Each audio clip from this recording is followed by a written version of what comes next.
कोल्हापूर शहरासह जिल्ह्यात गेली 5 दिवस पाऊस कोसळतोय। जिल्ह्यातील 5 बंधारे पाण्याखाली त्यामुळे गेले।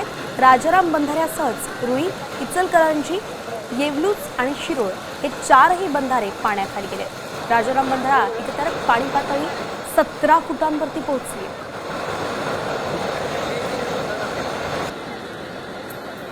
कोल्हापूर शहरासह संपूर्ण जिल्ह्यात गेली 5 ते 6 दिवस मुसळधार पाऊस पडतोय आणि याचा परिणाम पंचगंगा नदीवर झाल्याचं आपल्याला पाहायला मिळतं। ऐन मे महिन्याच्या कालावधीमध्येच पंचगंगा नदीमध्ये मोठ्या प्रमाणामध्ये पाणी आल्याचं आपल्याला दिसून येईल। मोठ्या प्रमाणात जिल्ह्यातल्या विविध भागांमध्ये पाऊस पडत असल्यामुळे पंचगंगा नदीच्या पातळीमध्ये आता वाढ होताना दिसते।